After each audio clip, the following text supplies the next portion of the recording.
Karma is my boyfriend. Okay. Oh. Is a good. And we were too swifty now. we are done. All right. Once we start Goodbye to singing- everybody, including Taylor Swift. Restaurant Punk, what's up? Restaurant Punk. What is up? What is up? What is up? The dream team. That's right. The Ghostbusters. The Ghostbusters. Who you gonna Who you gonna call? call? We're the Scooby-Doo team. Ghostbusters. We Scooby-Doo it. All right, anyway. But that's for another story, another episode. Another episode. That'll be our Another time. Crystal It's for our / Scooby-Doo bloopers. episode. Just for Yanni to edit. Oh, perfect. I can't wait for that one. All right, so I have a topic. We'll get right into it. Okay. Because I know that the two of you have worked together before and you've actually done this. So what is your feeling on pooling tips with other employees of the same job? Oh, I'm a really big fan of employees tip pooling. I think that it completely changes the dynamic of everything that's going on in the dining room. I feel that people work better together. I think that everything just flows a lot more cohesive and people are looking out for other people's tables because you realize that you're all doing this one job together as a team. So when everybody starts working together as a team because it's all their money, they start to take it more seriously. So nobody's ever like really falling in the weeds or like nobody's ever behind and nobody has like a shitty attitude about one person. You might not even like working with a particular person, but you know that you have to work together in order to make it happen. So I'm a really big fan of tip pulling and I always have been. Very Just much for so. the- Same. Like I think it's funny, like depending on where I'm working, right? Like if Right. I'm at like TGI Fridays or Applebee's, like hell no, I'm not tip pulling. Right. You know what I mean? But like where I've worked, where I have pulled tips, it's been very beneficial because all of the service, like vibe check is there, right? Like Right. everybody checks out. There might even be like a weak link here and there, but as long as you're not on shift with them every single time, it's like, okay, whatever. But aside from pulling tips as like a server, and like he said, the dynamic of how like everybody works for each other's tables, like it's not just a one man job. Like everybody's running food, everybody's bussing, everybody's clearing. Like the customers love that Yes. shit. Yeah. Like they Yes. love that. But I and mean- when you're sectioned off and nobody's splitting and like you're doing this, and it's like, okay, one section is seeing that, you know, table 1 through 4 is getting way better service than they are. And that sucks. Yeah. Well, it's about like sucks. promoting the environment and the experience for Yeah. the guests. Like, I mean, we've worked together before on the floor at Tip Point, and we've worked together with some people that were weaker servers. Knowing other people's strengths and being able to identify people's strengths and weaknesses on the floor as servers, you can sit there and designate specific tasks for them. And we've done Absolutely. this before Yeah. together where we're like, okay, this person would be better suited to do X, Side Y, and work. Z Like, job. Or okay, like, you get this. polish, you do this, This is you you're gonna be bus. focused. Like, Yeah. I'll take these 6 big tables. Like, you take these 2 small tables. Right. Just help me with watering and food running and Yeah. everything else because maybe socially, like, they kind of choke up when they have that many tables at once. Whereas Right. if 6 tables sit at once, I'm like, all right, let's go. Spiel. But you know Like, that you have no problem splitting tips with that person, Yes. even though they are weaker. As long as they're backing you up in different another strengths. way. Yeah. backing you up in Yes. a different way, and they're making the night happen in a different way that you might not be able to on your own, or Well, I think, so I bartend, so we pull only because it's really not practical to Right. not pull. Yeah. It just isn't. Like, I'm sorry, I cannot give you that drink because it's not in my zone, Yeah. Like, Right. it just doesn't work. And I know you guys are very big on pooling, but honestly, I only think that really works in smaller venues. The bigger Right. the venue gets, the more people can hide. And the more people can hide, then there's a lot Yeah. of, then there's slacking. And then there's resentment. And then, you can't really hold people accountable. Then there's a question of, are they stealing? Like in a small place, I'm sure you never thought about that, but you think if it was a bigger venue, Oh, yeah, Do you in bigger- consider Vintage a small venue? I would say it's small. It looks small to me. They have, 100 seats? seats? Yeah. How many tables? But it's very contained. There's no like corners to hide. I mean, that's how I look at it. It's just, I don't know. Like, I feel like if you have 100 seats, like, I feel like that's still larger. Like, you could do 100 covers at a time. You know what I Right. mean? Like, that's still That's a good amount. a of large covers, scale. I think it's the term of like nooks and crannies where you can hide, like physically hide, right? So Right. if you have like a Ruby Tuesdays or Fridays, whatever, like there's booth, there's areas around the corner. Like if it's one space where you could see every table, I think people Yeah. are less inclined to like slack or do some shady ass shit. Yeah, Right. true. But I mean, like I have like even heard, like in other places that, like don't tip pool. I hear, a lot of things that are like negative comments or like, oh, this person doesn't do that. And like, I won't help them because they don't help me. Oh, no. Or this and like, that. I'm taking that table. That's Oh, my yeah, table. That's my table. That's my table. Yeah. And it's like, good. And, other people ignore other tables, that need help because they're Yes. not focused on that because there's nothing in it for them. and if they don't have stations, Yeah. then they go into rotations. And if rotations Yeah. can completely screw someone, because it's like a 2-top comes in, next table's a 6-top. Yeah. Right. Next table's a 3-top. Next table's an 8-top. Like that one person's getting the bigger tables, the other person isn't. Like Yeah. it just, I don't know. I guess because the last couple serving jobs I did have were, we all pulled, Right. but I worked with a good team. Like I had no complaints. And I think that at the end of the day, there were people that it irked me that I was stuck with them and they didn't last. right. Right. They didn't Right. last. Like They weed if they themselves weren't upholding what everybody else was, like someone else could come in and do that. So we were always good. Right. I You think know? if you have at least one hustler, ideally two, at least, like in their nature, like that's how they work and they come Right. into a place. It makes it a lot easier for other people to jump on board. Right. Yeah, Right? You know absolutely. what I'm saying? And then they try harder. Because if you're a hustler, there's just like this unspoken pressure to work There's harder. also the sure. guilt. Like when I was over at Vintage, and I like to consider myself a really good server, but there were times to where, for whatever reason, Ozzy, man, everybody loves Ozzy. Ozzy was running us into the ground with his tips. Like I would have, couple did, like he just always at least did like $100 more than anybody else who worked with him that night in Right. tips. And it was just like, how the hell is he pulling it off? So we all then made it a competition. We were like, okay, even And though you we're all pulled? splitting. Okay. Yeah, we Yeah, were all even though you're splitting. pulling, But you sometimes have you that get, yeah. server guilt, right? Like even though you worked your butt off, you're like, God, you Like, made what did I not do $100 enough, more. And I right? feel bad because now that's docking your pay to give to all of us. But yeah, I ran all of his food and I re-watered like all of his tables. And, I made sure like if he had a nice bucket or you have 4 cappuccinos, I got you because Right. I had more time to do it. But I think server guilt, like if you're one of the weaker people, then it kind of pushes you to be better because Yeah. you don't want to feel guilty for not bringing in what everybody else is bringing in. Like it Right. does add a different sense of motivation.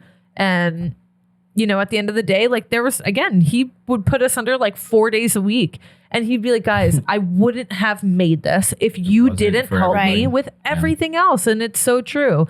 And there was a couple times I won, But I mean, but like, that's about being though, like knowing and being like a professional, like in that field though too, because it's like, yeah, he's doing, like he might be like one of the main people on the floor, like doing it, but you can see like as another person that understands what's going on around, like where he might be lacking Yeah. in certain facets and like picking up those things. Like you just said, like running food or making sure he's got cappuccinos or making sure whatever, because you understand that at the end of the night, that if you guys are tip pulling, all of that's going to go into One the pot. for Yeah. everybody.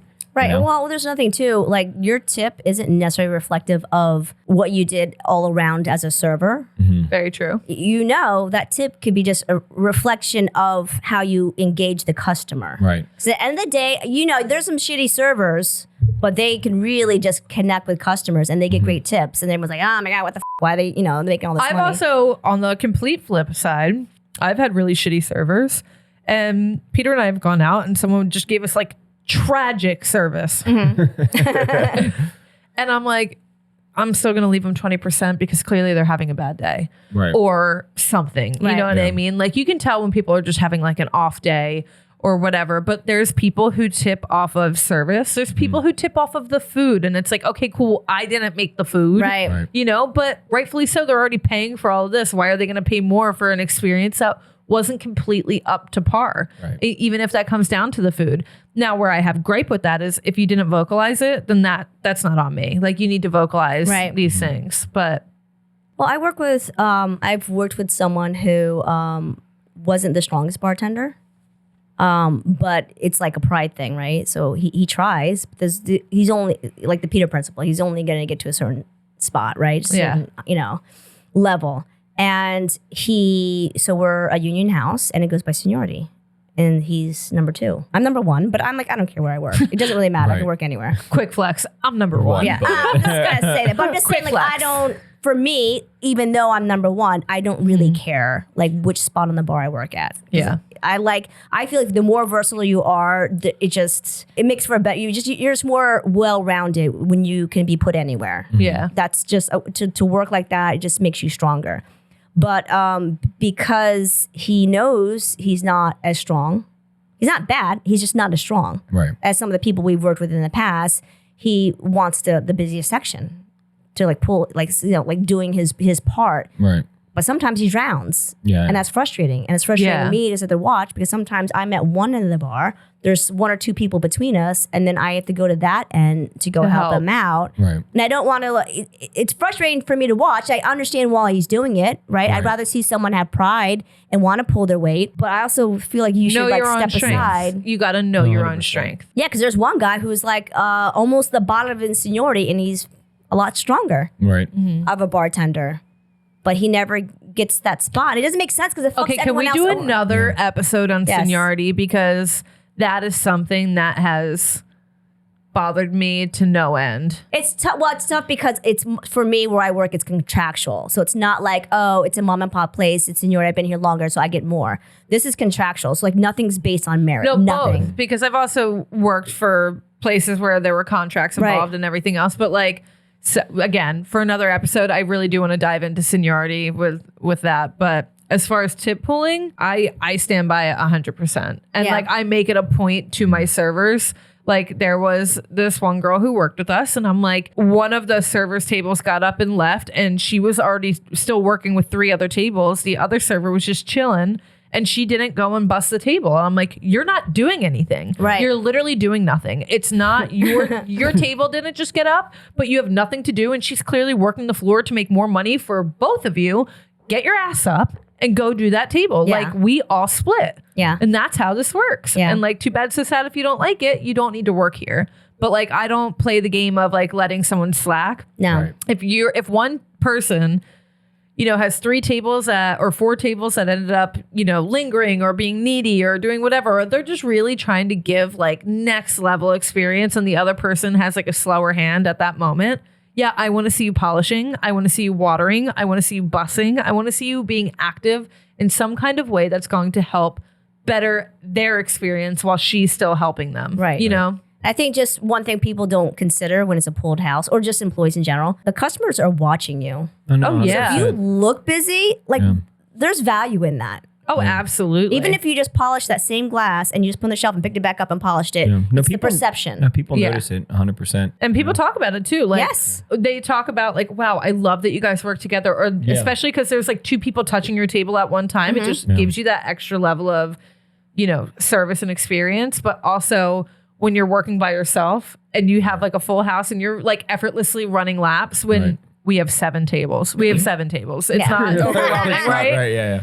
But people see that and they're like, you're the only one here. Oh my God, you're crushing it. I'm like, guys, thank you so much. You know, but again, it's 7 tables. I've worked at restaurants where I had a minimum of 8 tables in my section and had to pick up elsewhere while doing to-goes and XYZ, you know? Yeah. But people love it. They love to see that kind of work. Yeah. And then you build connections with your people too, like the people that you're working with.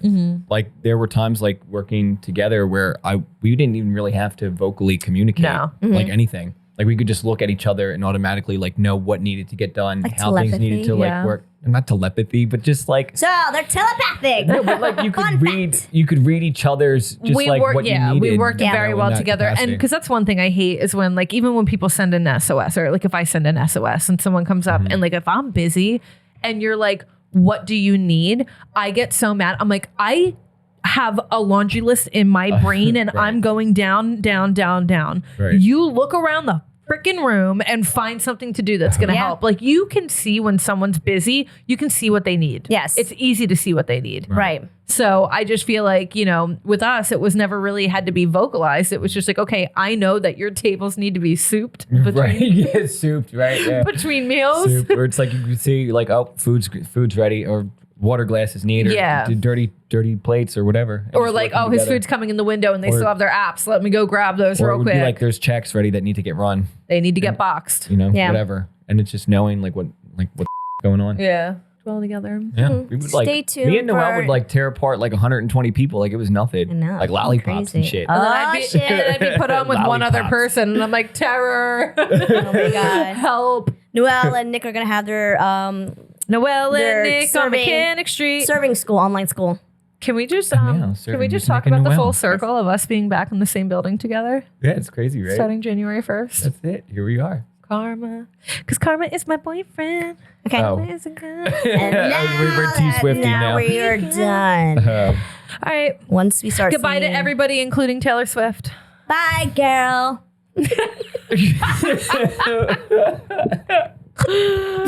Restaurant Punk. Restaurant Punk. Split your Ow. tips. Ow.